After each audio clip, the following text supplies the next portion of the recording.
All good to go. Fab. So good afternoon and welcome everyone. Before I start, I'm just going to quickly run through some general housekeeping. As you've noted from that first slide, this event is being recorded. This recording will be made available on the Simply Do platform after the event for everyone to access, and we'll be sharing that by our social media links afterwards. So before I go into the first slide on the etiquette, I know we've got a lot of people joining this call this afternoon. So we're really excited about the level of interest in this call. So everybody's coming in thick and fast. So if I can go to the first slide then, please, Anya. Fab. So just a quick bit of etiquette for the call this afternoon. So as I said, the event's being recorded. You'll note that your cameras and microphones are disabled. So it's only the presenters that have the cameras and microphones enabled today. We'll be collecting questions throughout this afternoon's briefing event. The chat function is disabled, so please pop your questions in the Q&A function on the screen. We'll be collating those as a team and then going through all of those at the Q&A session at the end.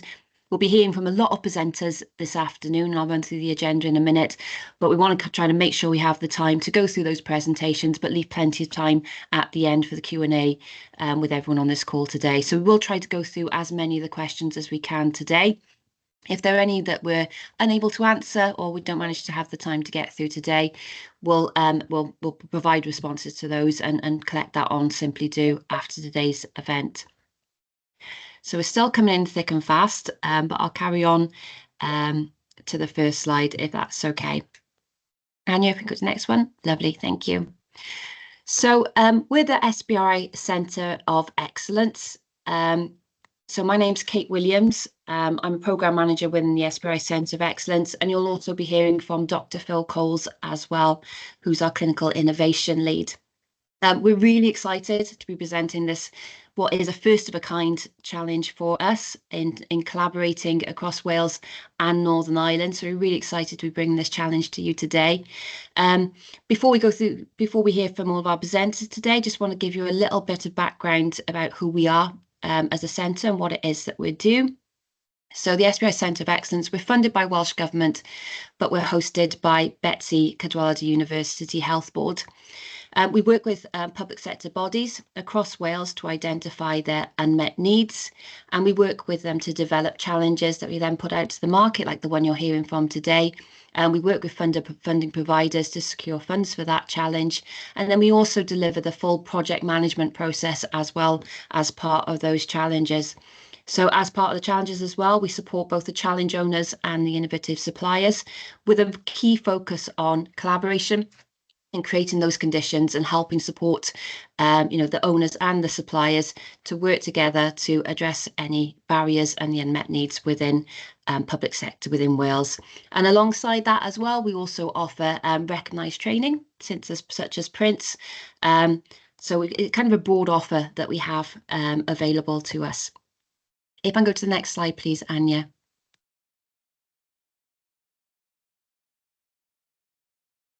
Thank you, it's frozen. Oh, per days. There we are, thank you. So apologies, I'll start with, there's a couple of people missing from this slide. We've grown as a team over the last 5 years. So we're up to a team of 13 now with a really broad range of experience from business analytics to innovation and clinical experience as well in the form of the lovely Dr. Phil Coles, who we'll hear from today as well. So if I can move on to the next slide, please, in terms of the agenda. Oh, sorry, I missed one. So this is just a bit of a kind of our story in figures in terms of what we've delivered over the 5 years that we've been operating. I believe this is our 14th challenge that we've released to date. And as you'll see from the infographic, there's a whole kind of broad range of projects that we've supported across Wales. And what you won't see from this slide as well, that we've also delivered some in the non-health specific space as well, around agriculture and circular economy as well. And the core bit for us is that bit at the bottom in terms of the number of public sector collaborations we've established. As I said earlier, that collaborations and creating the conditions for innovation is a key part of our vision and what we're here to support. And if I go on to the next slide, please, Anya. So as a quick overview of the agenda for today, you've got a number of presenters talking today. So the next one that we'll hear from myself, after myself and Phil Coles, will be Steve Parks, who'll give you the Welsh Government innovation perspective.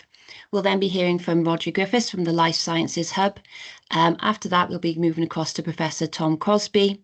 We'll then be seeing a recording from Mike Nesbitt, the Minister of Health from Northern Ireland, before moving on to Heather Monteverdi. Then we'll be hearing from Professor Ian Young. Then we quickly nip back just to myself, just to go through the key dates of this challenge and make sure everybody's clear, particularly on the closing application dates, because that's one of the key ones we'll be focusing on. Then when we're moving over to Simply Do, who'll give you a run through the portal that we use to manage the application and the evaluation process, before allowing plenty of time at the end for Q&As. So thankfully, that's it from me for the time being. And we're now going to move over to Dr. Phil Coles, who's going to go through a bit more about the challenge. And then we'll move on to Steve Parks and Welsh Government. So, oops, sorry, this is still my bit. So we were going to have Innovate UK join us today, but unfortunately they're not able to make it. So just wanted to give you a bit of background in terms of what was previously called SBRI, which is what the centre's name came from, which is the Small Business Research Initiative. Innovate UK's are the gatekeepers for this process across the UK, and they've recently gone through a renaming of that procedure. So they're now referring to it as Contracts for Innovation, and the purpose for this kind of rebranding is to hopefully simplify it. So very much kind of say what it is on the tin. So and what it is that we support, which is contracts for innovation in the public sector. So in terms of how that operates, it operates as pre-commercial procurement. So this was previously a European process in terms of pre-commercial procurement, but as I said, it's now called Contracts for Innovation. And what it allows us to do is deliver R&D contracts within the public sector to solve their challenges. If I can go to the next slide, please, Anya. So what are some of the key features of Contracts for Innovation? So this remained very much unchanged from the SBRI process, which some of you may be very familiar with. So it still remains the same, that contracts are 100% funded for R&D services. Payments are made on completions of milestones. Costs should be reflecting actual costs and not include profit. And the main contract is with a single organisation, although we very much welcome subcontractor relationships within that challenge to meet any experience gaps, and in this particular challenge to ensuring we've got the right collaborations in place, particularly with health boards across Wales and Northern Ireland. Contracts for Innovation, they have very specific kind of rights, usage rights around how IP is treated. What I would encourage everybody to do who's interested in applying for this challenge is to have a look at the template contract you'll see on the Simply Do platform. That's a contract that's issued by Innovate UK. And we don't have any wiggle room basically in terms of changes to that contract. So please do make sure that you're comfortable with the terms and conditions that are set out in that contract before you apply, because if you do apply and you're successful, that will be the contract that you will be signing with Wales and with Northern Ireland. So in terms of eligibility, you can use to adapt technology or processes from other sectors. But the main thing we're looking to see is that a significant portion of R&D. A question that often comes up is, do we support capital costs within the applications? We do, but what we don't tend to be able to support is anything over 50% in terms of capital, because as I said, that because they're contracts for R&D, we have to be very clear on it's at least 50% for that R&D part of the contract. It is open to all organisations. There's no limit on the size or type of the company, but all organisations must demonstrate how they're going to bring that solution to market and reflect that within the application. If I go to the next slide then, please, Anya. very quick whistle-stop tour in terms of the process. So in terms of pre-commercial procurement, you'll see that it operates across a number of different phases. So as you'll see from the example we tend to operate them from phase 1 to a phase 3, and the particular challenge that we're talking about this afternoon is a phase 3, where we're looking very much towards that kind of latter end of the development process, where we're looking at scale and spread. So we're not looking for kind of early feasibility projects as part of this. We are looking for projects that are demonstratable. And the bit that sits outside of the pre-commercial procurement is that actual deployment and procurement of that solution at the end. So that sits outside of the process. So that's a very whistle-stop tour of SBRI Contracts for Innovation. And now I'll hand over to Phil Coles, who'll run a bit more through the challenge. Thank you. Thank you very much, Kate. And great to see so many of you here. Good afternoon to you all. As Kate mentioned, I'm Dr. Phil Coles. I'm the Chief Clinical Innovation Lead with the SBRI Centre of Excellence. I also am still a practicing clinician. I'm a consultant anaesthetist with Swansea Bay University Health Board. I also hold a position as honorary professor with Swansea University in some research that I'm doing in education. So I'd like to just touch on where we are with this project. It's a really fantastic opportunity, I feel, and it's great that we've been able to team up with our fantastic colleagues in Northern Ireland to launch this challenge. And it is a real first for us to be able to do this. And we really are seeking a wide, broad net, really, of opportunities and innovations around cancer delivery, efficiency, speed, safety, waiting times. And I'll talk a bit about what's in and out shortly.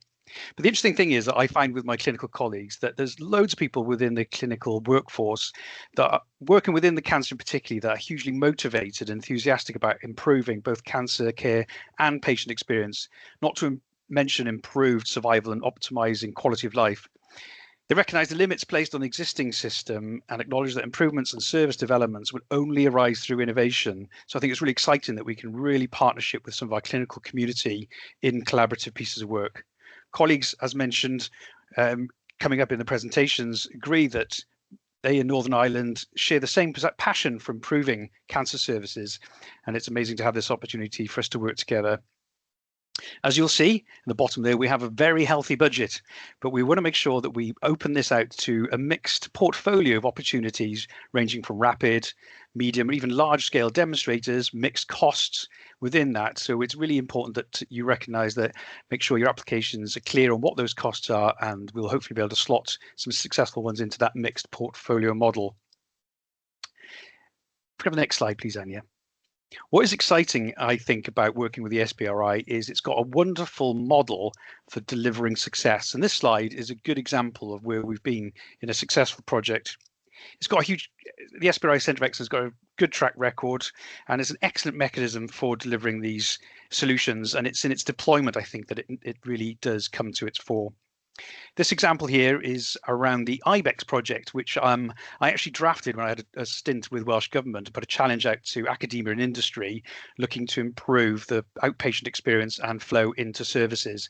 And this applicant, top left there, was from Dr. Mohammed Aslam, who teamed up with colleagues that he'd met in a company called IBEX. And I believe one of the IBEX team are on the call today, so hello, if Richard's there. And they worked together to put an application together in what was a fascinating space. And their space was in artificial intelligence, and it's a rapidly emerging technology, and they put together a package where artificial intelligence was used to support the clinical decision making of prostatic biopsies for cancer patients. And as you can see there, some of the statistics are quite stark. It improved the pickup rate for cancer by 13%. Importantly, perineural invasion, which is quite a sinister part of prostatic cancer, picked up the rate of that by 9%. And the statistics on its accuracy were remarkable compared to what the human accuracy is, with above 99% for both negative and positive predictive value. And because of its sensitivity and specificity, it was able to reduce the number of repeat biopsies and immunohistochemistry, so extra tests with extra money, with at least £1,582 saving per biopsy. So it's a really good, stark example of how clinicians working with academia, industry, collaborating as part of an SBRI challenge can work together with the support of the SBRI team, and from both here in Wales and Northern Ireland in this particular project, through that really well-polished project management process to ensure that we develop and deliver at scale into the real world clinical environment to show that the innovations that we produce can lead to significant transformation. Okay, if I can have the next slide, please. Just want to go in now to this particular challenge. What's in, what's out, so the scope. So what we're looking for with this particular challenge, as Kate mentioned, we're looking into a phase 3. So we're looking at near to market or almost already or being used elsewhere. That kind of environment, phase 3, we want to demonstrate it in the Welsh health ecosystem and develop that for these various solutions that we're looking at.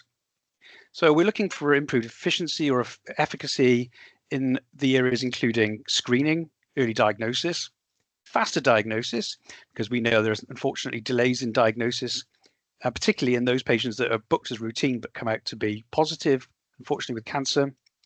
And we have a major problem across all of the UK with waiting times on the back of COVID-19.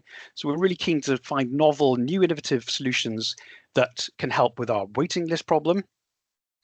We're looking for different treatment options potentially that include surgery, radiotherapy, and systemic therapies. So we're really excited to see what's out there in those particular domains. We're also looking for things that affect or improve the delivery of acute oncology services. And perhaps that would include ensuring that the right pathway for patients and right place, right time approaches to delivering services to patients, and also specialist cancer services. And I'm particularly keen to see what we can do to improve how we deliver palliative care through some sort of supportive technologies for our patients. And I see this as a really fantastic opportunity in palliative care to really start to ensure patients are supported appropriately for their end of life care. So there's quite a bit in scope, so it's not too narrow, so there's plenty of opportunity for plenty of applications to come in. So do feel free to put your application in, but these are the areas that we're particularly looking at. I'll just move on to the next slide now, which gives you a flavour of the areas that we're not looking at, the areas that are out of scope. And so what we're looking for is, this is a phase 3. We want to do this in a quick process. One of the highlights of SBRI is we don't hang around. We want to get things done. We do things quickly and efficiently and effectively with a full governance wraparound with a benefits realization. And with that in mind, we're not particularly on this particular challenge looking for anything that's not yet sought regulatory approval. We're not really looking just for feasibility, just another pilot. And I know it's commonly said that there are more pilots in Wales NHS than there are in British Airways, but we don't want any more feasibility pilots or anything. We're looking for real world practical demonstrators where the stuff is pretty much good to go. And it's important that we want to look to make sure that future customers are taken into consideration as part of the application, ensuring that any negative outcomes are managed really well. So that's important in part of that application, and we don't want to include anything that is not being considered. And there's a whole piece then about ensuring that there's an understanding that there's full evidence around the social, economic, and wider impact on both industry and the economy and other costs associated with developing and delivering the solution around infrastructure and operating costs. So anything that's unable to consider all of those elements would be out of scope on this particular challenge. As Kate pointed out, and I keep telling my colleagues, and where we see the success is in this big word, collaboration. It's used a lot, but the big thing that I see is a really strong forged set of relationships, understanding, support, and community that's built around some of these projects that allows the word collaboration to really ring true, for us to be able to truly develop solutions that fit the purpose around the brief and allow the development of enhanced services across the board to truly transform care for our cancer patients for the full end-to-end pathway. So collaboration is key, and I'm really excited to see what comes in the applications for this particular challenge. Thank you, Kate. Many thanks, Phil. If we can now move across to Steve Parks from Welsh Government. Thank you. Thanks, Kate. I'll just share my slides. I'm Steve Parks from the Welsh Government's innovation team. My job title, although let's not get too hung up on that, is that I'm a collaboration specialist. And I say on the Welsh Government innovation team. And hopefully you can see a slide up on there now that confirms that very thing. Right, so I'm very pleased to be joining you today and to be involved in this this challenge. It really is an exciting prospect for us to be involved in this, and looking forward to seeing what what applications come in and what we see from it. In terms of a bit of background from Welsh Government support for innovation, the document you can see with the light bulbs on it is the Welsh Government's innovation strategy, which was published in February of 2023, and set out our ambition for creating a stronger, fairer, and greener Wales. In October of 23, we followed that up with our delivery plan, which was detailing how we intend to match those ambitions, how we intend to get there, and contracts for innovation, or SBRI as we refer to it in this instance, is one of those key mechanisms that helps us to do that. We recognise innovation is key to delivering both economic and societal benefits for Wales. The innovation word appears everywhere and means different things to different people. But for us at Welsh Government, we try and keep it simple. It's about giving life to new ideas to create new or improved products, processes, and services, which in turn make people's lives better. We recognise the value in taking a collaborative approach and to how we support innovation, and that we need to be adaptable, change into the different societal challenges that we face and different stakeholder requirements, and that's what allows us to have the most far-reaching impact that we possibly can. Innovation has a significant role to play in delivering against our programme for government commitments. We're looking to create an environment that gives organisations space and freedom to be truly innovative. We're looking to encourage effective collaboration. It's nice. We've heard the word collaboration a lot already, and that's good to hear. It's at the heart of our innovation strategy, and we're looking at working across all kinds of organisations on that collaboration. So, whereas in the past we may have focused heavily on SMEs, we're looking to work with larger businesses, the third sector, our health boards, research organisations, local authorities, and many more. We're looking to support the procurement of innovative solutions, and as I say, utilising that contracts for innovation mechanism is key to that being a success for us. That's quite a busy slide, so I'm not going to go through it in huge detail. But basically, the main takeaway from this is that our innovation strategy is very closely aligned to the goals of the Wellbeing of Future Generations Act. So just to touch on a few of those, in terms of creating a prosperous Wales, we're looking to support the growth of our economy through innovation and build capability and capacity. Building resilience as well is important to us, supporting our plans for decarbonisation, renewable energy, and a circular economy. And perhaps more in focus for us today is creating that healthier Wales, so supporting innovation in health and social care, engaging with key stakeholders, and enabling the complexity of such situations to be understood and barriers to be overcome in supporting projects that can improve the healthy lives of our people. And globally responsible as well. We're looking at tackling issues that are relevant globally as well as in Wales, and taking a sort of international collaborative view.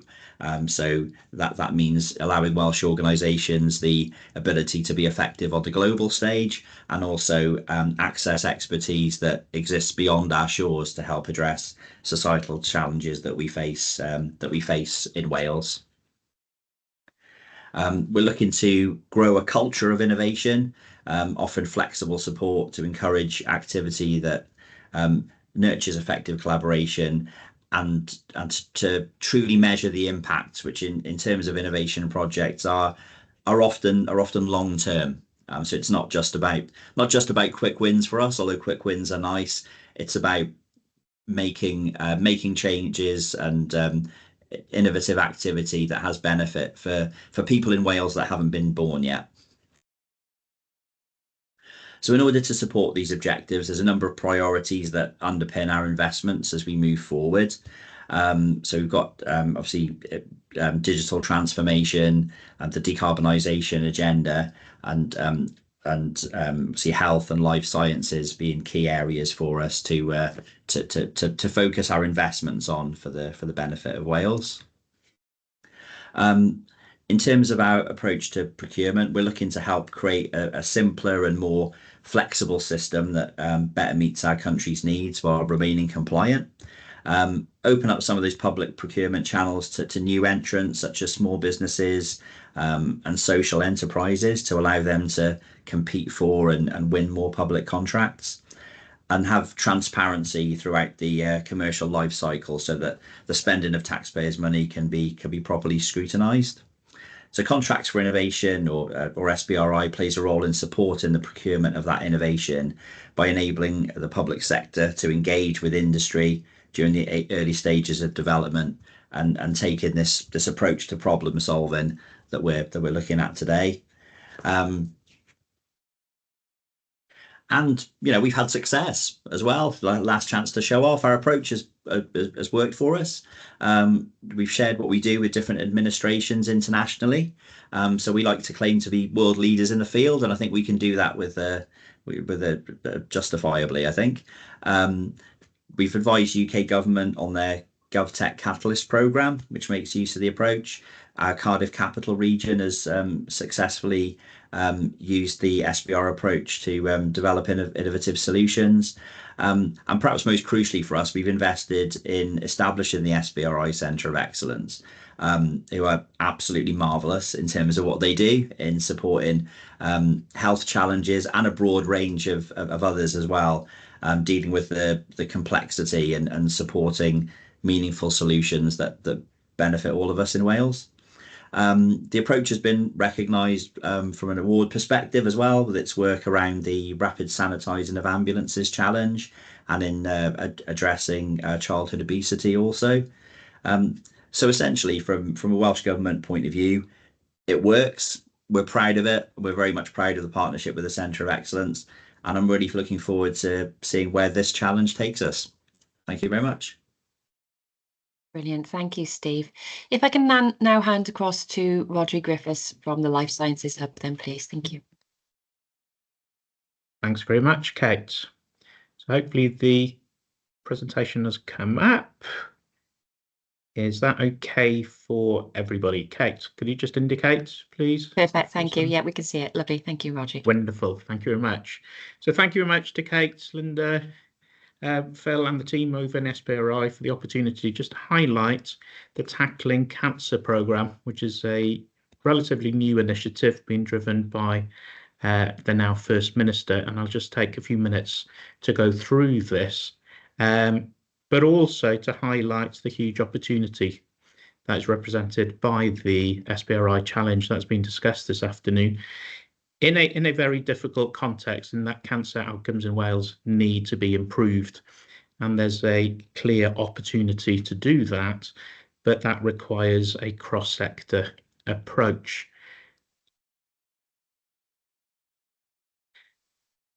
As I've already mentioned, it's a new initiative being driven by the now First Minister, at the time as Health and Social Care Secretary, but a true commitment to look at transforming an approach and working cross-sector. So really bringing together industry, academia, the third sector, and in particular bringing in industry as well to work together.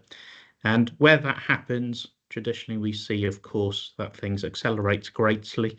And many of you will be aware of projects such as the Quick DNA project, which is really moving things forward within Wales, but it's through that cross-collaboration element. So a real determination to transform cancer outcomes with a real ambition. So not just to a stepwise approach to this, but looking at transforming the outcomes to be amongst the best within Europe. That is a big ambition. So it's, again, not an overnight initiative. But there's a lot of work already going on. You have already seen the light bulbs there being referred to just now. The key element in this is aligning two various programmes right across, and therefore the context of this afternoon is this alignment with the SBRI.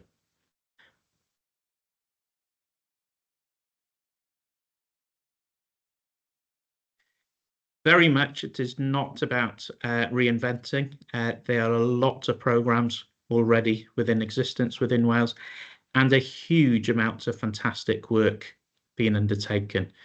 We can only pay tribute to our NHS in the work that it does on a daily basis, and therefore, you know, it's only to pay huge tribute to that work, without which we'd be in severe difficulties. Already within the programmes, some of you will be aware that there's a cancer improvement plan within Wales, diagnostic recovery plan, a cancer research strategy, a cancer plan, and various other programmes already going on. But also very much aligned to this is the Wales Cancer Industry Forum, which hopefully some of you will be both aware of and members of. But already existing work programmes within that. So it's been a lot of work aligning to existing elements and bringing these things into one home under one umbrella. That's not just about working across from within Wales, but it's taking a truly international approach and looking at collaboration with other nations and learning the lessons and bringing these, but with the aim of accelerating innovation for cancer outcomes within Wales. That will be a small part of the jigsaw, obviously, in tackling the outcomes. It does not overcome the need to invest into workforce, into capital equipment, etc., across. It is a very, very complicated jigsaw, but certainly innovation has a very, very big key elements towards this, and it's very much towards looking at what are the best solutions that can be adopted at pace. To enable that to happen, there's a group being put in place, chaired at Cabinet Secretary level, but bringing the key decision makers in Wales to be able to provide the governance and the framework to allow this programme to move forward at pace. Very, very quickly, I've talked about alignment, but engagement and partnership as well, and some of the things that have been ongoing already. Some of you will have been parts of numerous roundtables, workshops, and direct engagement that has been undertaken, but under 3 core themes of data and digital, so enabling better use of data, very much a focus on early detection and diagnosis, and then being led through Healthcare Research Wales, a research and clinical trials work stream as well. It's been tackled from 2 elements, so big thinking, which may frame some of the submissions, but looking at the very, very big thinking that is required in system change, etc., and screening programs, patient consent elements, etc., but the leapfrog elements that need to be put in place to drive things forward. But also from a pathways perspective as well, so a bottom-up approach as well. So we're very conscious that we know which particular cancers there is a focus for. If it's lung or colorectal or urology, there are various elements that there are priorities for, but looking at the different parts of the pathways and looking where solutions will really meet day-to-day challenges, and bringing that forward. For that, in the context of the challenge, therefore, I'd encourage anybody to contact us through the Tackling Cancer email that's on the slide here. If you want to learn more about the particular areas of challenge that are within the programme that may align to the SBRI challenge, some of the solutions that have been looked at, some of the partnerships, then please get in contact and we'll be very pleased to support and to help encourage and to really drive forward the fantastic work that the SBRI are going to be undertaking. Thank you very much. Brilliant. Thank you, Rodri. If I can now invite Dr. Tom Crosby to join us then, please. Thank you. Yeah, hi there, everyone. Good to see some familiar names on the meeting this afternoon, and some new ones or ones I don't recognise as well. So great to see you all. I'm Tom Crosby. I'm an oncologist at Velindre Cancer Centre, by trade, but I'm Clinical Director for Cancer Services in Wales as well, and really happy to be talking to you this afternoon. Just a bit of sort of ground rules for this presentation. I've gone very high level. There are more slides, some of which overlap with Rodri's, and it's the second time I've seen Rodri today. Last time I was on the television, or being recorded for the television. But I'm very happy, I think, for people to see those slides if SBRI can help facilitate that and more of the slides that I'm going to present today. So next slide, please.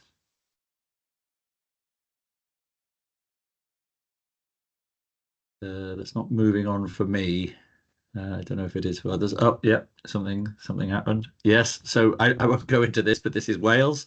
Beautiful country, God's country, and I think we all know the makeup of it in terms of organisations, cancer centres, different other commissioning bodies that people will be aware of. I'm really happy to talk at length about how it works and how it could work better for the future. So next slide. So a really important point would be, 3.2 million people. It's a wonderful opportunity with our own devolved government to do things at pace and scale. So the organisation of the leadership structure of cancer services in Wales is changing. Sometimes I struggle to keep up with those changes, but yeah, here we are. So we have an NHS executive that's been developed from this year, financial year, and or at least with a different remit in terms of strategic cancer networks, etc. this year. And that is effectively mandated and supported by Welsh Government, which delivers a remit letter every year to sort of say what we should be doing in the NHS exec and through the NHS exec through to strategic cancer networks, etc., including cancer. And there are mechanisms in place for us to try to coordinate and collaborate across the whole of the sector in terms of improving delivery and quality of cancer services in Wales. And I think we've alluded to these already, but in terms of publications, there's lots of strategies and documents in place that I hope that many people have read. There's a national clinical framework that underpins the NHS executive. There's a quality statement for cancer, which is quite high level, but really key things in there that we should be trying to deliver. And then a cancer improvement plan that was issued at the beginning of last year. So next slide. I think that improvement plan has got an awful lot in it in terms of what we're trying to achieve in Wales. It is supported by a cancer research strategy that is led by CREST and within WCRC, the Wales Cancer Research Centre, and a genomics delivery plan for Wales, which probably alludes to the fact that that is a major area of potential exploitation, is our number one, the technology, but secondly, about our opportunities to work with that technology for Wales, because I think we've got a big skill set and expertise and experience in that space. But I would encourage people to read the improvement plan and try to quote it in terms of what we're trying to achieve. There are some slides which highlight that at a sort of high level, and some of the things that we've been doing within that plan and the range of different things as well. So please do read that and use it and reference it for this for your applications. Next slide. So, the case for change, the case for doing something different, as I was saying this morning, we definitely need a greater capacity in the system. The issue is that demand is outstripping the capacity. That's for entering into the healthcare system, either via screen detected cancers or screening services, or via primary or secondary, tertiary emergency care. And the demand for care is outstripping the capacity we have to deliver that. And that leads to waiting times and performance not being as good as we would like it to be, but also leads to potentially exacerbating outcomes not to be as optimal as we would like to see. And there may be some questions in terms of whether we are measuring that in the same way to all other countries, and certainly those with large national registries. But we've done a lot of work with the International Cancer Benchmarking Partnership to compare ourselves to similarly developed Western countries and jurisdictions. And I presented data previously about the issues around performance in terms of pathways not working as well as we would like them to work, and ultimately in terms of outcomes and survival not being as good as again we would like them to be. They are improving. They're improving in all countries and jurisdictions. But we're not closing the gap on the better performing countries. And this is a slide obviously looking at an update of data, still a little bit old because that's what 5-year survival is by definition. And it's looking at a range of cancers saying that all systems are improving, but we're not really closing the gap between the best performing systems, such as Australia, Canada, Scandinavia, etc. Within the UK, we're pretty similar, but I have to say Wales and Northern Ireland, Scotland, they are towards the bottom, not always statistically significantly, but towards the bottom of the league table. But none of the UK systems are delivering the performance and quality and outcomes we would like it to. So that is what innovation and working differently. We need more, but we also need what we do have to work better. And innovation and health and workforce redesign and pathway redesign is what it's trying to achieve. So next slide. And obviously what we're trying to do in cancer is to try to diagnose and detect cancers earlier and faster. And this slide describes the difference in outcomes and the proportions of patients who are diagnosed with early stage disease and the differential in outcomes that we see as a result of the different stage of diagnosis for breast, prostate, lung and bowel. And we need to be diagnosing patients earlier and treating them faster for trying to improve all measures of patient outcome.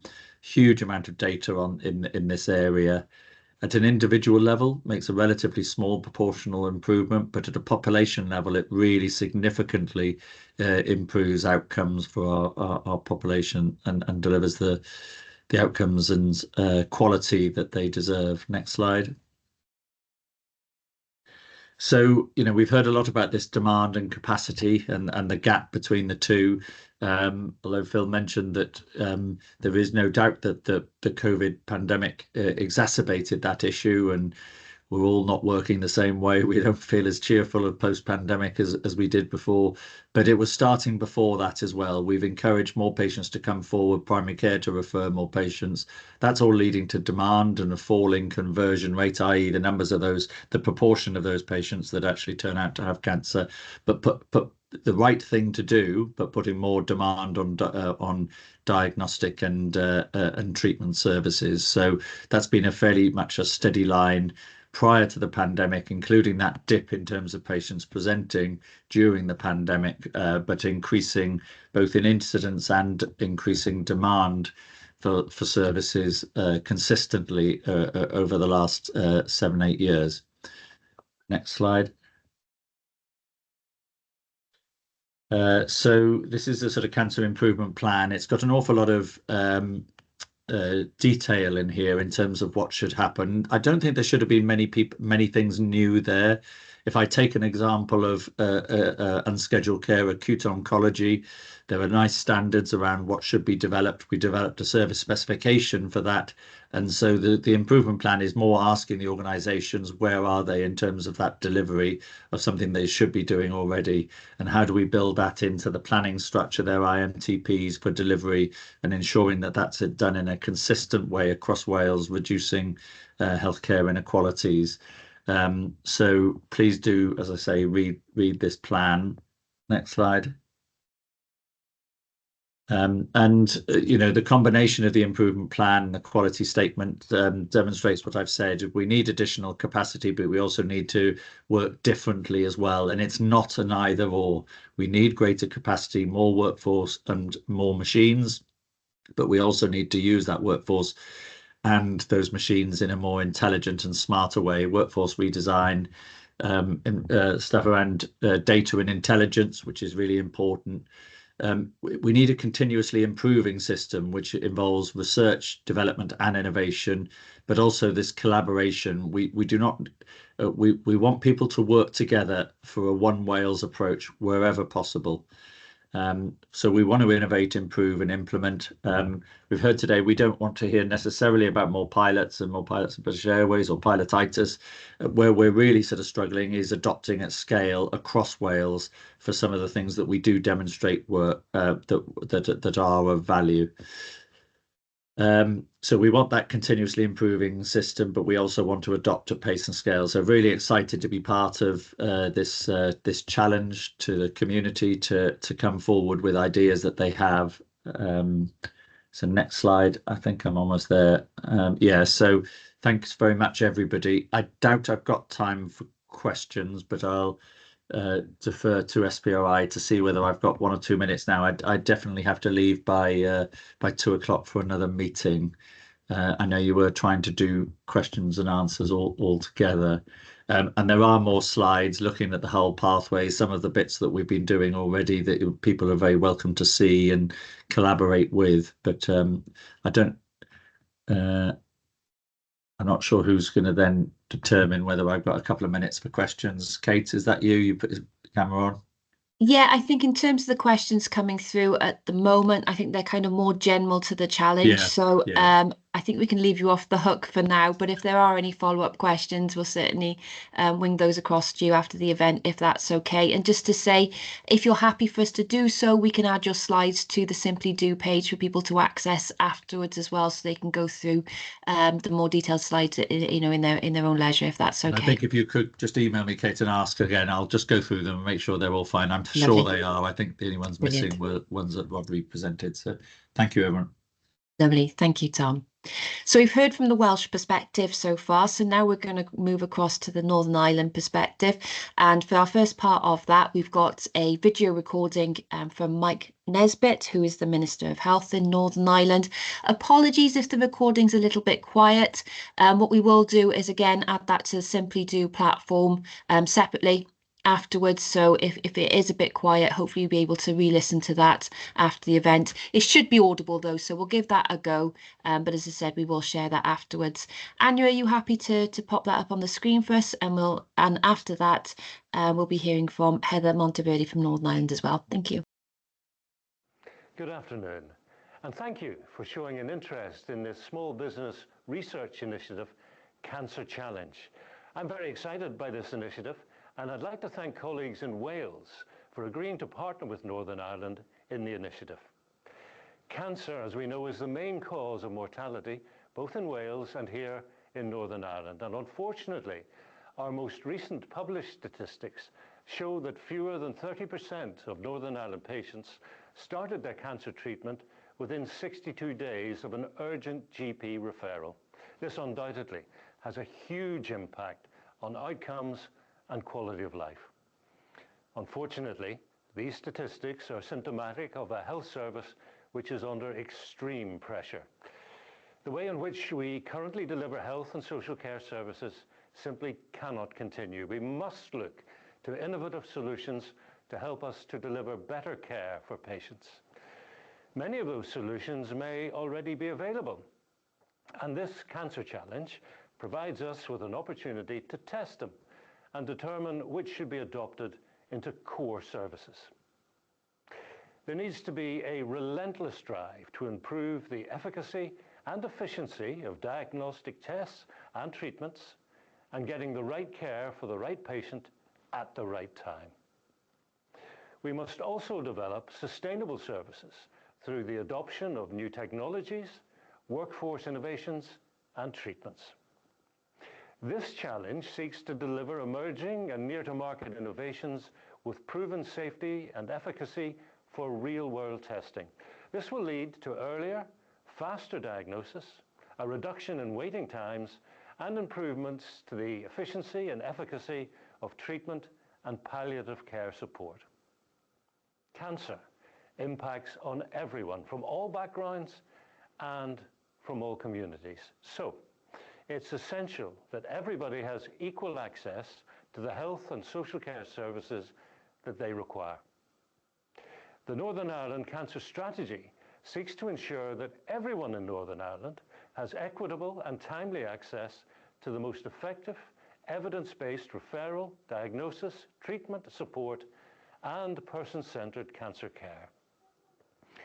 I think this challenge is a fantastic example of cross-departmental work, and I would like to thank the Welsh Government and colleagues in the Department for the Economy here for their efforts in supporting this work. I welcome this challenge, and I look forward to hearing about its progress over the coming months.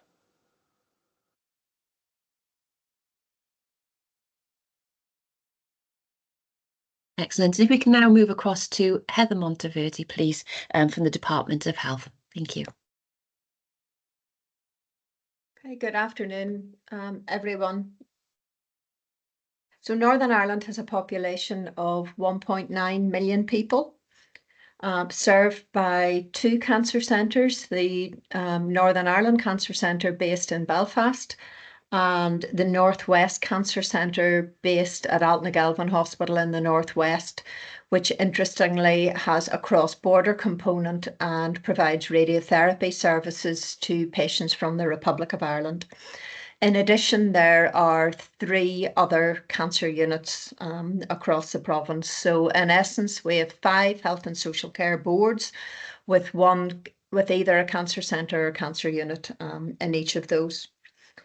So as Minister has mentioned already, the Cancer Strategy for Northern Ireland was published in March 2022, so really during the pandemic, and has 60 actions spanning the cancer pathway, so looking at public health prevention right through to palliative care.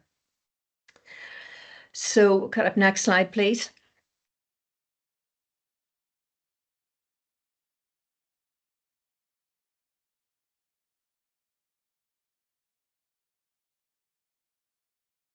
So as we've heard, cancer services in Northern Ireland have been challenged before the pandemic with unacceptable waiting times and significant capacity and workforce challenges across a range of areas. There has unfortunately been a continuing decline in performance in recent years. And actually the story in Northern Ireland is pretty similar to what Tom has already shared. And the slides really could be a read across to Northern Ireland. So our last statistics for Northern Ireland showed that our 14-day target for breast cancer is sitting at 34%. Our 31-day target is sitting at 86%, which on the scale of things isn't too bad. And then unfortunately, when we get to our 62-day target, only 30% of patients are starting their treatment within 62 days. Small caveat with this is that One Trust has not included their data in this because of the rollout of our regional digital platform, which we're calling a Compass, and there'll be more of that later. Next slide, please. So service challenges, ever-growing demand. We've seen a 40% increase in the demand for SACT over the last 5 years, with Cancer Registry predicting an increasing number of patients requiring treatment in the years ahead.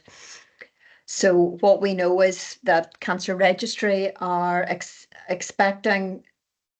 predicting a doubling of new diagnoses by 2040. So this is a problem that is not going to go away. It is a problem that is continuing to grow. Access to diagnostics remains a real challenge across all modalities, including imaging, scopes, and pathology. And an increasing number of people being diagnosed with cancer has resulted in many more people being treated successfully and surviving for longer. Next slide, please. However, what we know alongside the increasing prevalence is that we have an increasing frail and elderly population. We have increasing comorbidities, specifically diabetes and obesity, which are creating challenges. And I suppose the flip side of that is that we have rapid developments within cancer treatment and care. I think for those of us that have been working in cancer services clinically over many years, the developments that are coming and the pace they're coming at in the last 5 to 10 years really is unprecedented. So we have new medicines, new treatment regimes, and new technology. So what we're saying is that the challenge of treating many of these people is that cancer has become a long-term condition. So there are many more ongoing lines of treatment which are requiring ongoing surveillance, monitoring, imaging and review, which in addition are adding to the pressures on an already burdened service, which is trying to cope with people presenting for the first time. Next slide, please. So all of this really is compounded by workforce challenges, and I'm sure it's the same in Wales as it is in Northern Ireland, albeit we have the Irish Sea and that distance to contend with as well, as regards recruitment from elsewhere. What we're saying is that there are international shortages of many professions. I mean, we think of radiology as the classic example there. And we have a heavy reliance on overseas recruitment. So also as well, then all of this is feeding into unacceptably long waiting lists, which were there prior to the pandemic, but now are continuing to grow at pace. We have an over-reliance on the independent sector on a short-term contract basis to support diagnostics and waiting list initiatives. And all of that really is hand in hand with a public expectation of how and where treatment should be delivered. All of the new innovations and treatments are launched in a blaze of glory in the press, and the public expectation is that these treatments should be available and they should be available locally. The challenge with Northern Ireland is that we are a small population and we are relying on some patients having to leave Northern Ireland, and I guess that will be the case for many treatments when we're looking at things like proton beam. Currently CAR-T patients have to go out of Northern Ireland, and a lot of our transplant patients are also going out of Northern Ireland for treatment. Funding is an issue, will be for everywhere across the UK. There will never be the funding to keep pace with new treatments and new innovations, but there have been particular issues peculiar to Northern Ireland that have compounded the funding issue in recent years. Next slide, please. However, we have made some inroads in developing regional solutions. So over recent years, elective care centres have been established. So there are 2 endoscopy hubs. So we've moved to a regional waiting list. As in the past across the 5 trusts, there was inequity of access to many treatments and diagnostics. So there are regional waiting lists for a range of procedures and for surgery. So endoscopy, as I said, there are 2 sites. Surgical hubs have been developed. So for example, cataract surgery is developed on 2 sites. And there are elective overnight stay and day centre hubs that have been developed to separate off from unscheduled care. Rapid diagnostic centres, we have 2 sites that have been developed, and we have to pay tribute to our colleagues in Wales. The model we have developed very much is based on the Welsh model, and we were hosted by colleagues in Port Talbot a couple of summers ago who have been very generous in sharing their expertise and learning with us. So currently we have the big symptom pathway in place in both sites, which has now been rolled out for regional referral across all trusts. And we have a variety of proposals under consideration for new pathways to be developed in this financial year. Genomic testing has been implemented and is being rolled out across Northern Ireland with additional funding allocated for 24-25. And also then we have a big programme of digital integration across health and social care. Encompass is our digital patient record. It's based on the Epic platform.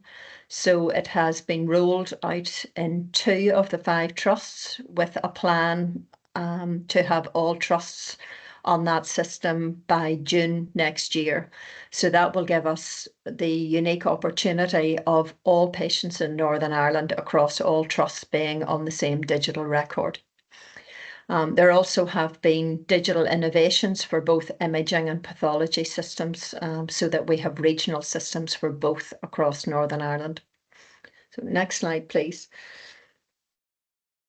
So going forward, there are a variety of priorities for the future, and I don't think any of these will be particularly surprising. And there is that balance between developing regional services and care close to home. It's certainly very clear that we can't have all 5 trusts providing exactly the same services. And as I've mentioned earlier, we have the move towards regionalisation and equalisation of waiting lists. So it's the balance between patients potentially having to travel a little bit further to have diagnostic procedures, to have imaging, and potentially some specialist treatments with whatever care can be provided closer to home. And obviously that balance is tricky, and it's managing public expectation and the ability to travel for people who live in a largely rural population. We also need to adopt and use new technologies. We've been quite slow in Northern Ireland, and there's huge opportunity, and I think this challenge will hopefully bring some solutions to help us deal with some of the challenges that we're facing. So we also need to maximise our resources to provide equitable access to diagnostics. There is a focus on ambulatory care. We currently have too many people coming to hospital and being admitted to hospital for treatment when there could be an ambulatory solution, which also would feed into care closer to home. We know that ambulatory care is not only better for patients in that they will have the luxury of, if you call it that, of sleeping in their own bed, of eating food that they like and is being prepared at home, rather than being in a hospital ward eating hospital food for long periods of time. The spin-off, which is considerable, is that this would free capacity in our hospitals. And again, technology will have a huge role to play, for example, with ambulatory pumps for the delivery of chemotherapy or the maintenance of people on other treatments. We also need to focus on stratified, risk-assessed, self-directed care. We have a very good programme in place for breast cancer that has been in place for over 10 years of patient-initiated follow-up and automated mammography follow-up. There's a big prize for that to be rolled out across other tumour sites. There's patchy innovation across Northern Ireland, but there's a real potential for stratified, self-directed aftercare. Workforce has been a theme coming through this meeting to date. And like everywhere else, we have huge challenges with the workforce of having the right people with the right skills in the right place, looking after the right people. We know we need to grow our workforce, but we also need to have more effective skill mix. Without doubt, we need more advanced practice, both in nursing and in allied health professionals, which really have the potential to be a game changer. But also there are other things as regards skill mix, for example, the use of pharmacy assistants for support workers to release capacity for our CNSs and allied health professionals. And no doubt we need to look at new roles going forward. So really that is a very quick run through of where we are in Northern Ireland. Very challenging situation, but also potential for change. And this has to be about transformation of how we do things going forward. And we very much look forward to this challenge, presenting opportunities for us to learn and implement. Thank you. Excellent. Thank you, Heather. If I can now invite Professor Ian Young to join us, please. Thank you. So thank you, and thank you for the opportunity to provide a little bit of additional information about the innovation ecosystem and space within Northern Ireland. Heather has very effectively set the scene in terms of the challenges that we face around delivery of health and social care, and in particular in the context of cancer. Northern Ireland has a long and very successful history of innovation, extending, I'm pleased to say, far beyond the Titanic, which sometimes people seem to associate inevitably when they think about Northern Ireland. The modern tractor and the ejector seat were two of many inventions in Northern Ireland, and in the context of healthcare, of course, the portable defibrillator, which was invented and pioneered in Northern Ireland by Professor Frank Pantridge. When I talk about innovations in Northern Ireland, I always like then to briefly reference the penalty kick in football, just to show the breadth of original thinking which has occurred here. This is a great opportunity for companies based in Northern Ireland and also further afield to bring innovative thinking to the delivery of cancer services. We're very pleased to be able to partner with Wales in relation to this. Wales and Northern Ireland have much in common in terms of social deprivation and challenges in delivering care. We already have close collaborations with Wales in a number of areas, not least with the SAIL data bank, and with whom we've been working closely for a number of years.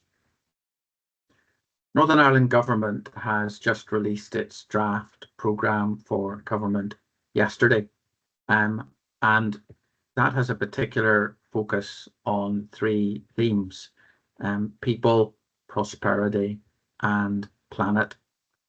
Driving and developing a prosperous economy is key to the future of Northern Ireland, and reducing the social inequalities which challenge us.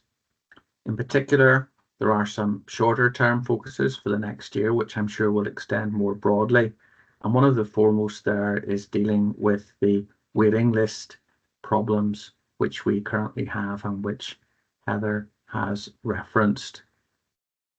Innovation, of course, is multifaceted, and I'm pleased to see that this scheme is relatively open in terms of its targets and format. We are looking for innovations which will make a difference in the short to medium term, and we're committed, if those can be shown to be effective, to ensuring that they can be adopted and rolled out in the Northern Ireland ecosystem. The size of Northern Ireland gives us some advantages in this regard. Our trusts work very closely together. By this time next year, we will have a single integrated health and social care record, working across all of our trusts as part of the rollout of the Encompass programme, giving us a data space with unique characteristics and opportunities in terms of driving and improving care. Northern Ireland is also unique in the UK in being situated within the United Kingdom, but also in Europe. And while that may bring a small number of challenges in terms of regulation, and those are being addressed in a flexible and clear way through the implementation of the Windsor Framework and by us working closely with MHRA and the Health Research Authority and others. Being based in Northern Ireland, innovating in Northern Ireland offers the opportunity to reach out both to the UK market and more broadly to the European market.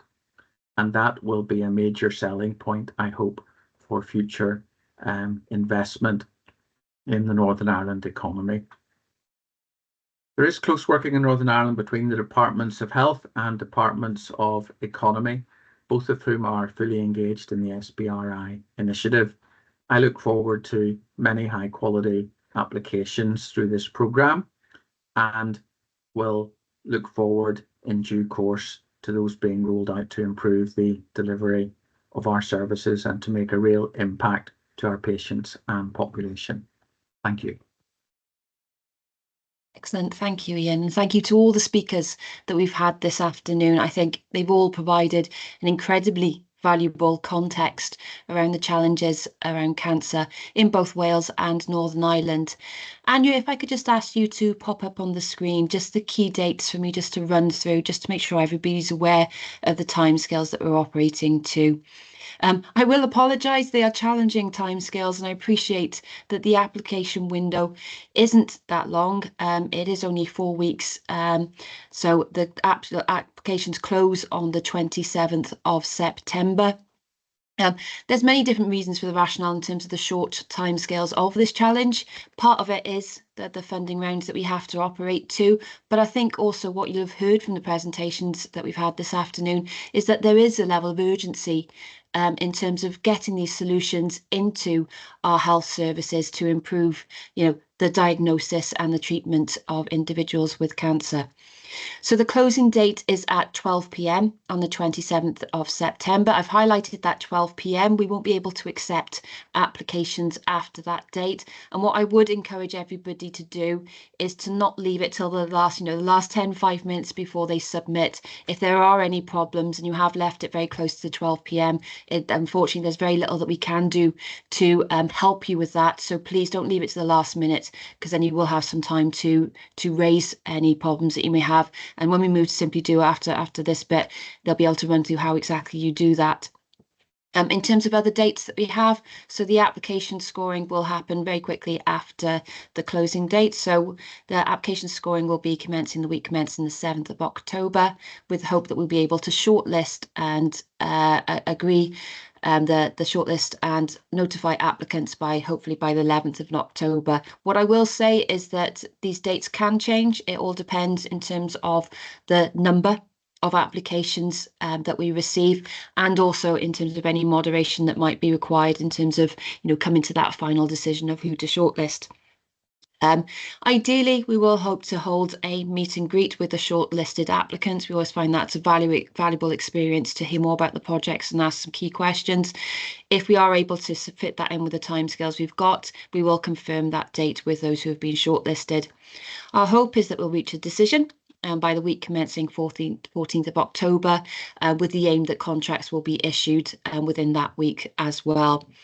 A target date, I should say, for the projects commencing is the 21st of October, but that obviously will depend on how quickly we can get contracts in place. And the hard deadline for project completion will be the 31st of March. As I mentioned, that is around the kind of the financial year end and what we have to work to. And the final report will be needed submitted by the 31st of March as well.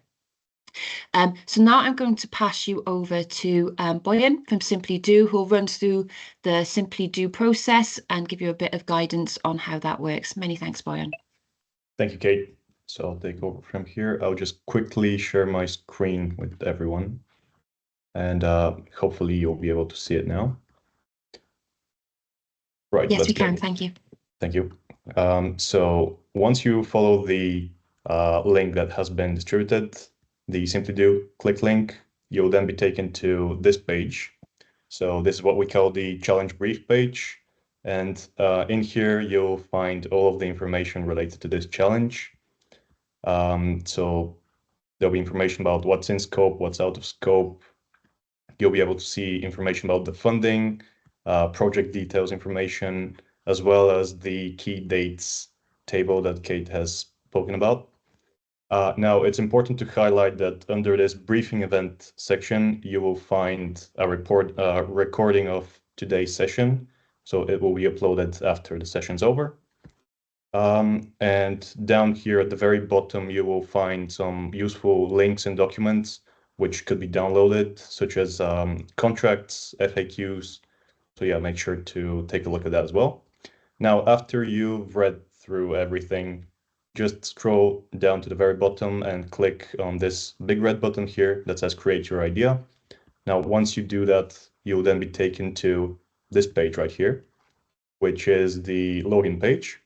So if you have an account for the Simply platform, just use that one. If you don't, it's really easy to register. You just type in your details, click continue, and afterwards you'll be taken to the application form, which is this page right here. So 3 pages in total. So this last one contains all the sections that you'll need to fill out in order to submit your ideas. You will see all of them right here in the left. So yeah, just take a look at the ones that are, just look at for the red star here, which says that the section is mandatory. So make sure to complete those sections because you wouldn't be able to submit if you don't. And yeah, once you scroll down, you complete everything. Just make sure that, know that your progress will be saved at any time. So you wouldn't have to click on the save button here. Our platform automatically saves your work for you. So even if you misclick and close this screen by any chance, you wouldn't lose your progress. You'll be able to pick up where you left off. If you're looking to work collaboratively on the idea, just look at this little section right here and you click on the Add the Collaborator button. So there are 2 ways to do that. The first one is to copy this link and send it to the person you want to collaborate with. And then the other one is to just type in their email address right here and send an invitation.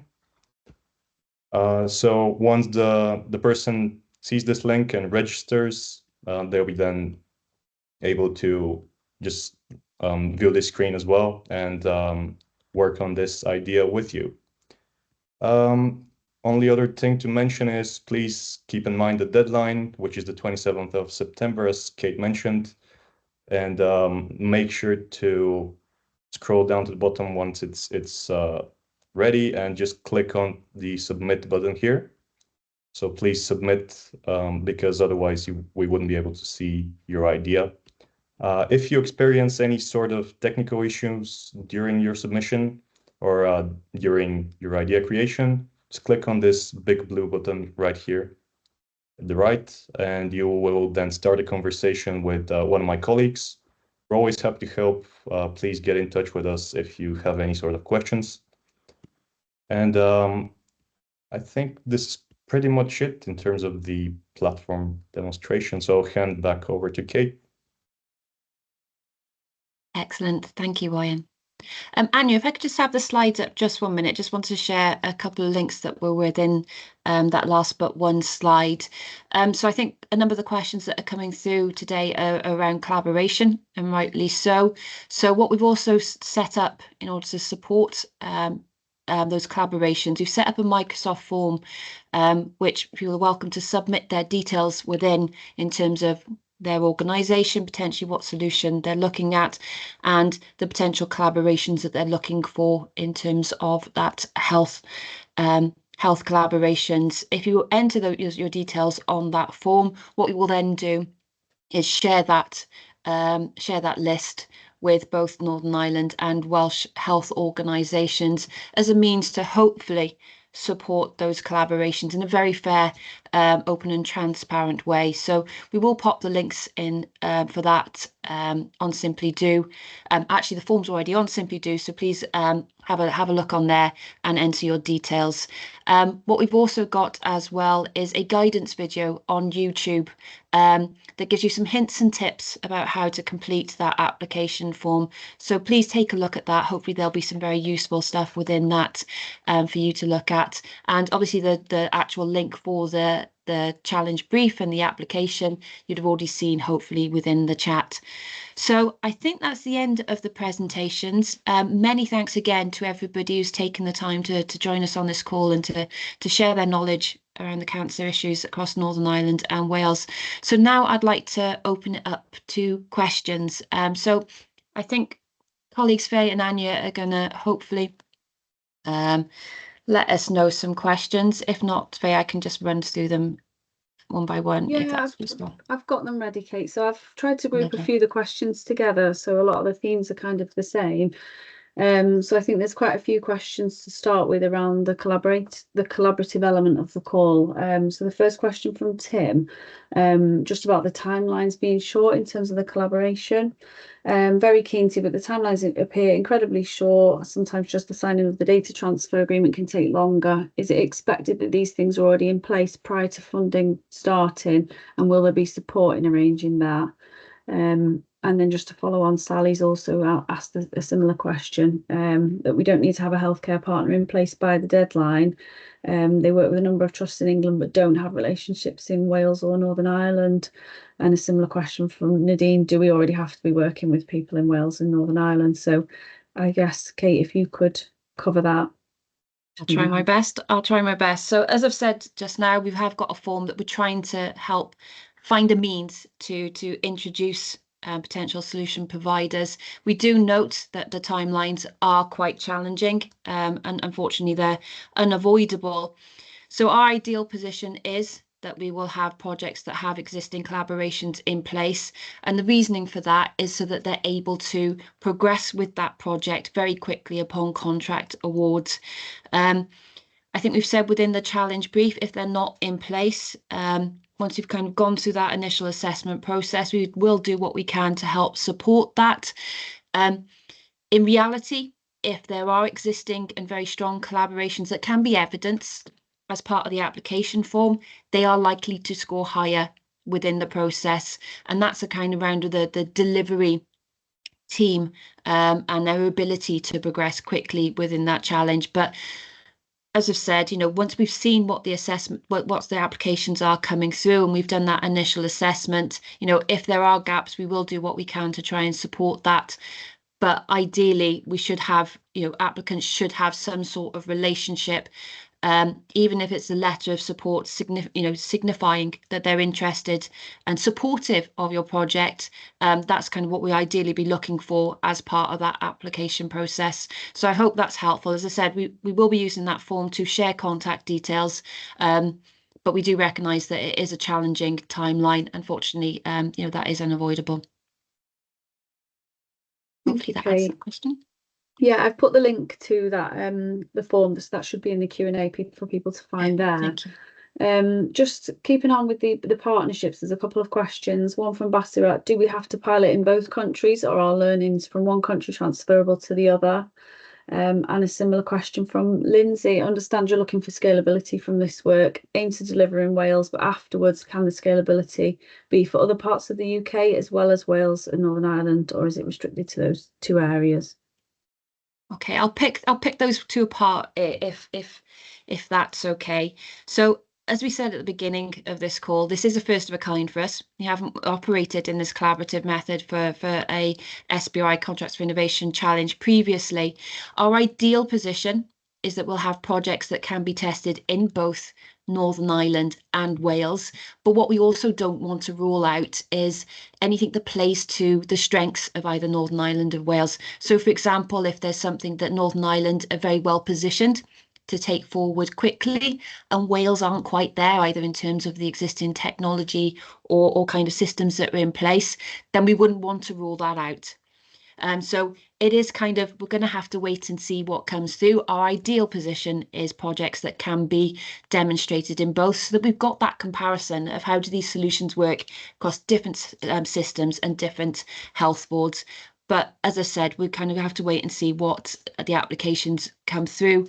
And as I said, play to the strengths in both Northern Ireland and Wales. So having a bit of flexibility within that process is key. And working collaboratively, we will of course be sharing the learning across both Northern Ireland and Wales throughout these projects.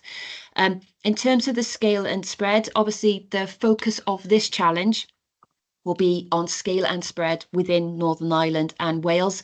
But within the application, there'll also be a portion around commercialisation after this project is completed. So certainly after the project has ended, if you're looking to scale and spread across other areas in UK, please refer to that within that part of your commercialisation plan. But as I said, the focus for this challenge is Northern Ireland and Wales in terms of that delivery. So hopefully that answers that question. And as I said, if there's any follow-up questions, we will pop our SBRI email address in the chat as well, and you can always contact us after the event if there's further questions that you have. Thank you. Thanks, Kate. So Savita's asked the question, just to clarify, the main applicant is the industry partner and the healthcare team are collaborators. She just wants to be sure that that's correct. Ideally, yes. And the reason for that is because the contract, as I said earlier, refers to particular usage rights around IP and things like that. So ideally, the organisation signing that contract should be the organisation that's going to bring that solution to market at the end. So that's the ideal position, that yes, it would be the solution provider who would be the lead applicant, as that will be the organisation signing the contract. Thank you. And a question from Anonymous. For their innovation, has FDA approval but not CE yet, and they are aiming for US commercialisation first and UK EU second. Would they still be eligible? And they've added on that US commercialisation would of course help for EU UK commercialisation. Okay, so our main priority in terms of delivering these challenges, as we said, that its focus is on demonstration. But that demonstration has to be safe and the risk safely managed as part of that. So I think in terms of your application and what's required for you to be able to deliver your project safely and within the standards that are relevant, it's up to those applicants to be able to demonstrate that they've identified what standards are required to be met and that they can meet those.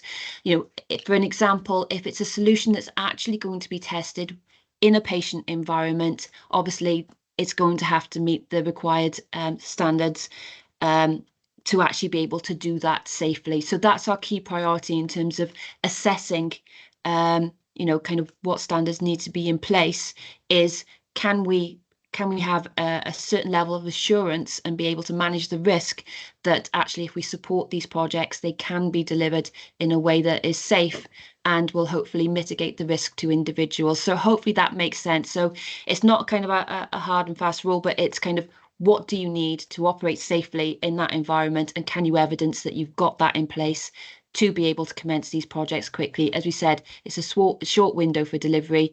We need to be able to move quickly, but safely at the same time. Okay, thank you. Next question from Lindsay McCulloch. Is the focus only on technological innovation, or will you consider other forms of innovation? I think we've heard from a couple of the speakers today that, there's a number of kind of issues and challenges within the cancer environment. I think, we've mentioned kind of workforce innovation and service improvement. So it's certainly open, kind of a broad remit of projects. The main thing is to be able to really clearly articulate how are you going to demonstrate it. So if it is, for example, a workforce innovation, how are you going to demonstrate that effectively and be able to capture the data and the benefits within the timescale of this project? So it's really in terms of whatever your solution is, it's the the practicalities of it and that ability to demonstrate within the timescales that we've got. Yeah, I was going to say the same, Kate. We want to keep this quite open and to encourage as many applications as we can, but as Kate was saying, it's got to be achievable. Sort of smart, objective approach within the time frame that we've got, and demonstrate its capability. And that innovation is in its broadest sense: technology, process, people, anything that works to enhance and deliver a better service. Thank you, Phil. Thank you both. So yeah, there's a couple of questions about the budget. So one from Robin, is that 1 million from Phil's slide to be shared across all successful projects? And if so, how many projects are likely to share this? It doesn't imply very many. And also Anna Blanco Sanchez asking a similar question. Is there a maximum budget per project? They know that the overall is 1 million for all projects, but they just wonder if there is a maximum so that they can get an idea of how ambitious each application can be. In answer to that, no, there isn't a maximum that an applicant can put in terms of their budget, but the core focus in terms of the assessment process is how does that demonstrate value for money. So we will be looking to see a breakdown of those budget costs. They should be realistic, as the Innovate UK information touched upon earlier, that should be at cost, it shouldn't be at profit. We are looking ideally to support a portfolio of projects. So as we said at the beginning, hopefully that'll be a mix of potentially some small scale and some larger scale. Once we've had all the project applications in and we've undertaken the assessment, there may be a bit of negotiation, and if I dare say it, pushback in terms of some of those costs if it enables us to support a number of projects within that budget. But we haven't set a specific amount per project because this challenge is very much an open challenge, and we're looking forward to seeing what comes through. But I would encourage everybody to be very realistic about their costs and to be able to clearly evidence, as part of that breakdown, what those costs relate to. And if it relates to people's time, can you substantiate that and can you put that evidence in place? So there will be very much a focus on value for money. It's not a large window for delivery, so those costs do have to be proportionate. But we don't have a fixed amount of the number of projects that we're going to support. But ideally, we would like a mix, because the SBRI Contracts for Innovation process, it's set up to have a kind of a shared risk element to it. So we don't tend to put all our eggs in one basket, if that makes sense. We like to, it's intended to support a range of projects so that we've kind of balanced the risk of investment across a portfolio, a number of different projects, rather than kind of just supporting one. It's a greater risk if we do that. So hopefully that helps provide a bit of clarity. But as I said, please do focus on that. How can you represent value for money in your application process? Irrespective of what the budget ask is that you put in, just make sure you're really able to substantiate that. Thank you. So I've got a question from Anonymous. Are UK companies outside Wales and Northern Ireland eligible to apply? So I don't know if you want to explain a bit about what the restrictions are there, Kate, in terms of EU and everything else. I know that's specifically UK, but if we can explain who's eligible. Yes, so SBRI Contracts for Innovation, it still operates at this time under the European pre-commercial procurement rules. So actually the challenge is open to everyone across Northern Ireland, UK and Europe. So you do not have to be a Welsh or Northern Irish company in order to be able to put in an application. It is open to the UK and the EU. Thank you. A question for potentially Boyan, if he's still on the call, for applications. So on the Simply Do platform, after you submit it, is it possible to re-edit the application before the deadline? Or would it be advisable just to leave it in draft until you were completely sure? I don't know. Is that something you can answer? I'm not entirely sure if you'll be able to edit that. Claire, could you help me out on this one? Yeah, certainly. There is an option to unsubmit your idea. So if you do need to amend it after you've submitted it, you can unsubmit it, make a change and then resubmit. Obviously, you can leave it in draft format until you are ready to submit, so you can make changes at any point then and then submit prior to the deadline date. But there is the option to unsubmit and resubmit. Thank you, Claire. Those were the questions that I'd grouped, so I'll just see what's come in since we've started the session. So we've got a question from Nicole: how many opportunities are you looking to approve? So I think, Kate, you've just covered that one off in terms of your response there. Sally is asking, is there a way for us to contact decision makers that could be partners and elevator pitch to them to see if they want to work together and get letters if they do? So I'm guessing that would be referring to the form that we've put the link in the chat for.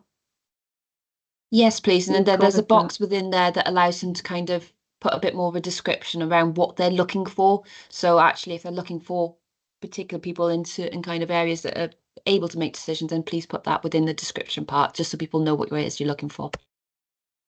Thank you. A question from Nicole about the resources. Can the funding be allocated to the collaborator organisation to help with the project? Yes, certainly. So yeah, we welcome applications that do actually support the costs of the collaborator. We recognise that capacity and having dedicated support as part of this project is key. Phil mentioned the IBEX project earlier, and actually having dedicated capacity to work with the solution provider was vital. So actually, yes, we would encourage and see it favourably if that's been taken into account, to make sure that you do have the right support, the right capacity in place to be able to test your solutions effectively. And I'll just pop in, Kate, if I might, on that. Yeah, totally. Clinicians, if you think that collaboration requires clinical input, which I'm sure a lot of them will, certainly the outcomes that we've seen are far more favourable when there is that true joined up thinking and development with clinicians and clinical teams and wide stakeholder grouping, then that does work really well. And so ensuring there's some support for the clinicians that you need to work with for the time, because we're all pretty busy across the board. I'm sure everyone here is all very busy, but clinicians can be quite hard to pin down because of the rules around time that they've got on their job plans. So yeah, that would be very helpful to identify and how that would be supported. Thank you, Phil. And I suppose another bit on the collaborators cost as well, again, something we learned from the outpatients transformation. If there's a particular, part of this is where is supporting the foundations as well. So if there's a certain kind of equipment or things like that that actually might be needed in that clinical space in order to test that solution, thoroughly and effectively, then things like that can be considered within the capital costs of the application. So again, we're looking for applications where you can demonstrate that a minimum of 50% is R&D, but if there are some kind of equipment costs and things like that that need to be considered to deliver effectively, then I welcome you to include those within the application as well. Thank you, Kate. So there's a new question as well from Karen, just in terms of the timelines. So I know you've acknowledged the deadline there, Kate, but what she's saying is the timeline to submit is very challenging, as well as the expectation that the project will be able to start immediately on offer and then complete by the end of March. This is only 4 months of implementation. Is there scope to expand the timelines and funding offer for more significant projects? At this point, no, and our reason for that, we operate on an annual funding basis, and so we haven't got budget confirmed after this year. So that's why we've got such a hard deadline on this particular challenge. We're not ruling out that potentially we might not deliver something else in this space in the future, but that's not something we can promise or kind of guarantee at this point. So unfortunately, in terms of that deadline, it is a hard deadline of March 25. In terms of the scale of your delivery, I think as long as you're demonstrating that it's an increase in scale in terms of what you've delivered previously, and you can reflect that if it is smaller scale, that's reflected in the budget aspect as well, then certainly if that's more of a manageable and feasible project, then do submit that. But the more evidence and data we can capture as part of this process, hopefully the more valuable that will be to both Northern Ireland and Wales in terms of hopefully informing the future implementation of these solutions. So it's a balancing act. We do recognise that they are rather tough timelines, but unfortunately, financial year ends and budgets are unfortunately tying our hands. And just on that as well, Kate, I think just going to support what you're going to say is, if you can keep that timeline in mind, therefore, to scope the size of your project as a full demonstrator, it would be great if you could demonstrate wide and then scale accordingly. But if you can demonstrate within that time frame, then I'm sure there'll be opportunities down the line for your innovation to be adopted. So it's all around that achievability and that smart objectives around your application. Of course, we're very fortunate we've got another geography and population Northern Ireland and our fantastic colleagues over there that we can tap into to help try and fit things into that short time frame. Thank you. There's a question about the expectations on the evaluation and demonstrating benefits. Do we need to get an independent evaluator, and is this covered by the grant? So funding referred to there. Fab. Again, a couple of parts to that. One thing I'm keen to pick up on, because it comes up a lot with contracts for innovation, is that kind of wording around the grants. Just need to make it clear this isn't a grant, this is a contract for innovation. So the kind of the monies will be paid on the deliverables of the contract. So just need to make that clear, because it does have kind of impacts on things like subsidy control and things like that. So just wanted to highlight that part of it. And apologies, the question just completely went out of my head when I was focusing on that bit. Can you repeat part about of that, please, the independent evaluator? Yes, do they need to get an independent, and is the cost covered by the funding? Will be clear. Thank you. So if you are able to identify an independent evaluation as part of that application, that would be very much welcomed.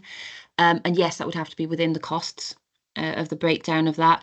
Another ask as part of that, though, is that we work with organisations such as Health Technology Wales, who have completed assessments of projects in the past. So we would like all applicants to be open to other evaluations if they are appropriate as part of this project. But yeah, the ideal is that they've got that independent evaluation as part of it, as part of the project delivery. Okay, thank you. A question from Christopher Appleby. Can the funding be used as part of a part funding project, e.g. innovative money from the project supporting funding from the NHS? So we are quite open-minded within this challenge to kind of a flexible approach. So if you are able to reduce the budget ask as part of this challenge by obtaining funding from elsewhere, that may be plausible in terms of kind of reducing what your ask is. But what we would request is that you make that explicitly clear what that source of funding is.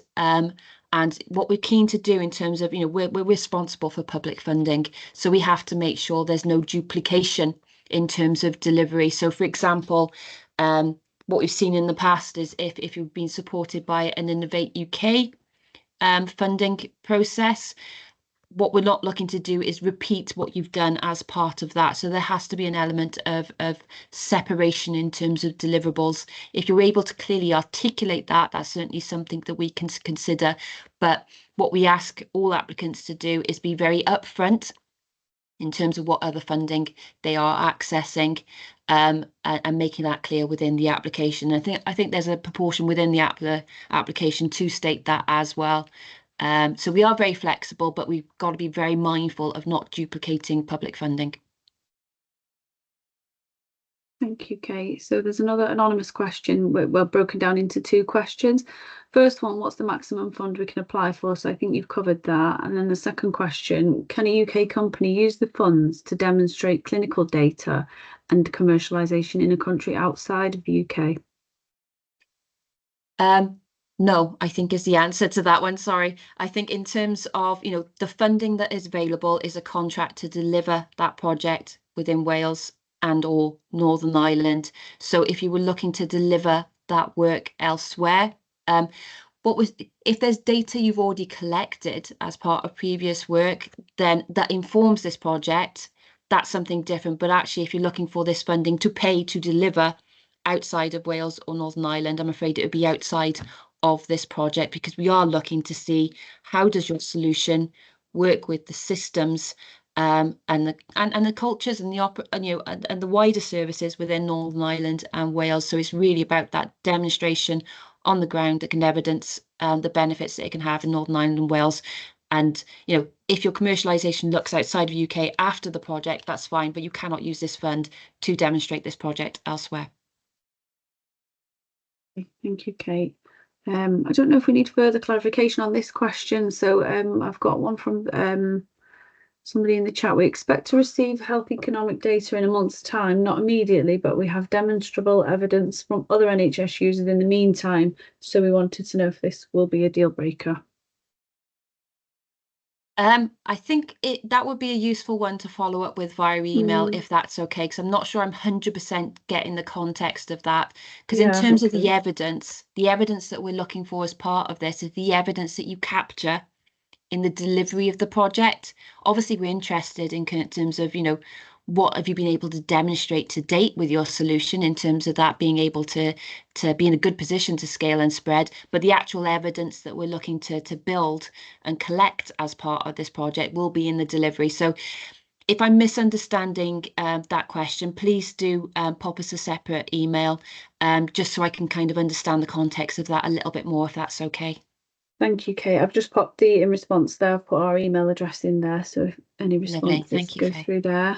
Corinne Squire is asking, is it possible to include a setup phase within the 6-month project, e.g. 2 to 3 months setup and then 3 to 4 months live implementation? not sure we have that long, but in terms of the timescale, is that possible? As you said, I don't think we quite have that long, but it's close. But I think, you know, it refers back to what Phil said earlier, and really being able to plan out how you're going to deliver that across the time frames that we have. There's no hard and fast rule really in terms of what we set out for how long you need to demonstrate that solution, you know, on the ground is the best way I can probably describe it. But it's up to you to kind of set out what that time frame looks like. Obviously, we recognise there's a certain amount of setup that's going to take part in any project. But the longer we have to demonstrate, probably the better, because that's where the evidence and the data really comes in. And that's a key part of this challenge in terms of collecting the evidence and data that's going to inform, hopefully, future implementation. So, but it's up to the applicants to decide and put forward how they're going to manage that over the time frame. So hopefully that's useful. Okay, and I think there's just two questions left. So one is just asking for a little bit more information, I think, from what you've just said there, Kate, about the greater than 50% R&D costs. The requirement for greater than 50% R&D costs, but being regulated and ready to commercialise conflicts in reality. In theory, something that's ready to roll out should have less R&D. Can you explain your thoughts here? So we operate, as I said, we operate under pre-commercial procurement. So it is a contract for R&D services, which is why we've got to demonstrate that a minimum of 50% of the costs relate to that. So a lot of that, whilst there might be less R&D on the solution, what there potentially isn't is less R&D in terms of the collaborations, working with clinicians, understanding how does your solution operate within this environment. You know, what are the data and evidence requirements? So there is still whilst there's a lesser level of technology R&D, we still see there's a great deal of innovation, research and development in terms of the how do you deliver this in Wales and Northern Ireland, not just the what do you deliver. So hopefully that makes sense, and it's not too conflicting in terms of that description. So really it is kind of around people's time, including clinicians' time as well, as part of actually really effectively being able to test these solutions. As I said, not so much the development from scratch, it's the how does this work effectively in a real world situation. Okay, thank you, Kate. As I say, the questions keep coming in. There's just two more now still.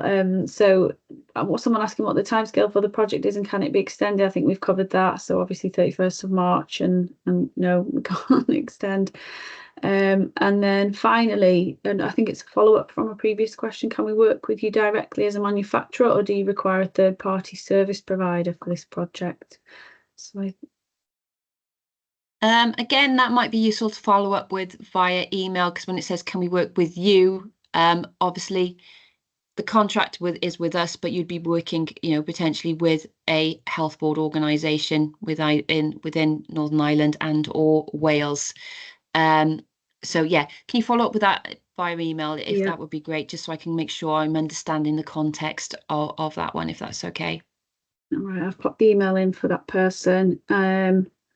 And also, a follow-up from the same person as the previous question. Can we include PPIE costs, meetings, travel within the cost? Yes. There's a section for that, isn't there? Yes, as I said, the main thing is really being able to identify and clearly evidence those within the project application, so that we can include that in our consideration for value for money. So it is pretty flexible, yeah, but you can include meetings and travel and things like that. So that's fine. Right, thank you. We've reached all of them. Thank you, Kate. So I think if there's no more questions, I'll leave it a minute or so. And as we speak, I think there's another one coming through. From the state, another follow-up. Who would be the sponsor of the study? Hospitals asked this question. Will it be an SME who is applying for this bid? I think you've answered that, haven't you, Kate? I'm not sure I quite have, so if I can follow up with that one via email just to expand on that a little bit so I can understand that one a bit more effectively. And if we can just cover that off by email afterwards, that would be great. Thank you. Okay. Yeah, they've said thank you, so they've got that note. So I'll make sure they've got the email address, and that's that. Fab, thank you. So, this briefing event, as I've said, will be recorded, and we'll pop it on Simply Do so that people can access it after the event is finished.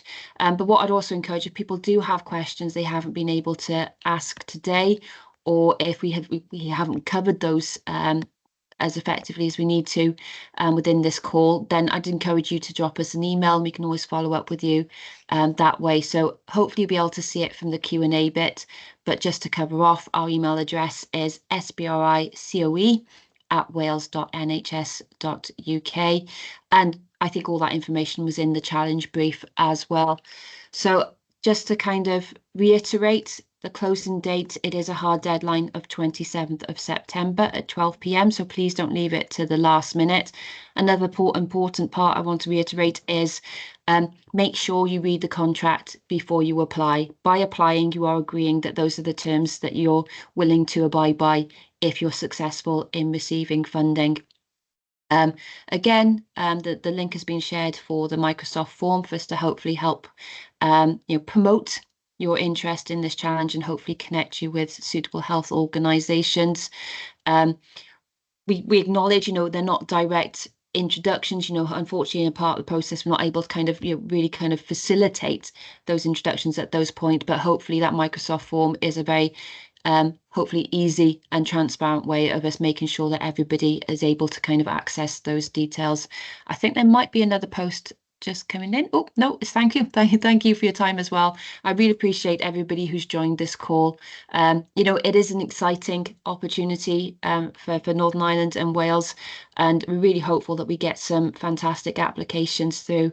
I don't know, Phil, any closing words from yourself before we end the call? Just briefly, thanks, Kate, for hosting so wonderfully. Faye and Anya supporting the background. Thank you so much from our Northern Ireland colleagues for partnering in this wonderful opportunity. And thank you for everyone attending. And I'm very excited for being part of this project. So looking forward to it. Thank you all. Brilliant. Thank you. So I think, a little bit ahead of time. So hopefully, I'm not sure if these are thank yous in the Q&A or if they're questions, but I'll just give it a double check before we closed. I think they're just thank yous. If we have missed, yeah, brilliant. If we have missed anything, as I said, follow up with us via email. And as Boyan said, if you have any problems with the Simply Do system, just let them know. They're a fantastic team to work with and always extremely helpful. So if you do have any problems, let them know via the platform. But again, in closing, thank you very much to all the presenters.